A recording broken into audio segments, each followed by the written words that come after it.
Hello, this is Hannah at Hannah's Books.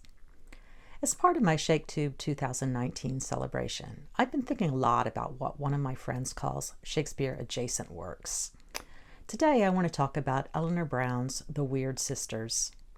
The novel is very much not a retelling of a Shakespeare play or theme. You won't leave this novel with a new lens into the bard's major works, but it's filled with Shakespearean references throughout, from allusions to quotations. The Weird Sisters tells the story of three adult sisters who return home to be with their parents while their mother undergoes treatment for breast cancer. The three young women are in three radically different positions.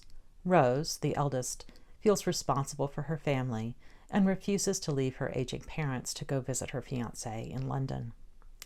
Bean has come home from the big city after getting in trouble at work, and Cordy's hippie ways have been interrupted by an unexpected pregnancy.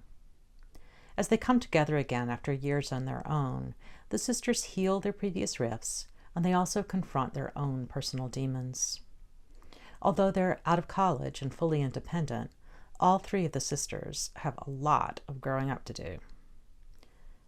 Of course, my favorite part is the conceit of using Shakespeare references throughout the novel. The sisters are the daughters of a Shakespeare scholar who spent so much of their youth quoting Shakespeare at them that they can't go through a minute without a line or reference to explain their circumstances. Even their names are inspired by Shakespeare. Quote, "It's unlikely that our parents ever looked up any of our names in one of those baby name books. The Riverside Shakespeare had obviously been the repository of choice." Rose is named for Rosalind in As You Like It, as well as perhaps the Rose of any other name. Bean is Bianca, named for the character in The Taming of the Shrew. And Cordy is, of course, Cordelia from King Lear. As children, their father would play sonnet round robins, where each would compose a line until the sonnet was finished. As the author writes, the game did make us good at extemporaneous iambic pentameter.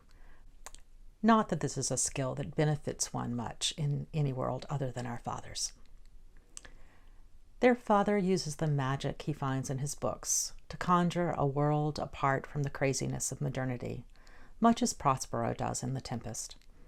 It's only when the storm of the mother's illness forces real life to the fore that all the members of the family come to a point that they can grow beyond their caricatures. Strangely enough, it's the intense seriousness of the Shakespeare allusions that bothers me most about this book. The humor that so many Shakespeare folks have, which you can see perhaps most clearly in the Reduced Shakespeare Company, but also in a great many films and stage productions, is utterly missing from the sisters' dialogue. I must say I miss the wit. I was also frustrated that although I had heard this book was a serious celebration of the reading life, I felt really removed from the reading life of the characters.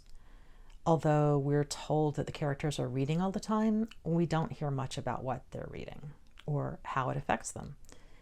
Even with the Shakespeare quotes, it often seems like Brown has found words that match her topic, but not ideas that have anything to do with what she wants to say.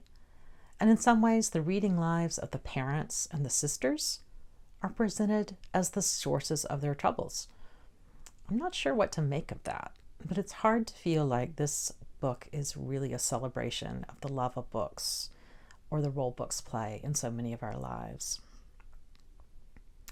For me, the most interesting part of Brown's novel is her use of an unusual narrative technique, first-person plural, which is at least somewhat successful. While the stories of the three sisters are kept separate by using the third person when referring to the individual women, the central narrative voice is the we of the three sisters together. I admit there are times when the strategy feels contrived or even like a gimmick, but at the same time, it does work to highlight the fact that these very different women are also deeply connected and unified. Still, there are some problems with this voice. First-person narration, at least when it's singular first person, is an easy way to draw the reader in and encourage us to identify with the narrator. The unfortunate consequence of the choice of first-person plural is that it leaves readers feeling like outsiders as we listen to this exclusive group. If anything, the narrative choice highlights the unpleasantness of the characters. I just didn't feel especially invested in learning about their stories. For those of us who tend towards classic literature in our reading, who pick up this particular book because of its Shakespearean links, it's worth saying clearly that The Weird Sisters does not step far beyond the genre of pop fiction. The major plot points are sometimes trite or based on cliches. By the end of the book, things are wrapped up in ways that are a little too neat and tidy, as well as predictable. If you choose to read Brown's The Weird Sisters, don't go in thinking you're about to read great literature. Instead, appreciate the author's exploration of the meanings of sisterhood, emotional growth, and reconciliation. Have you read modern or contemporary novels that refer to classic works?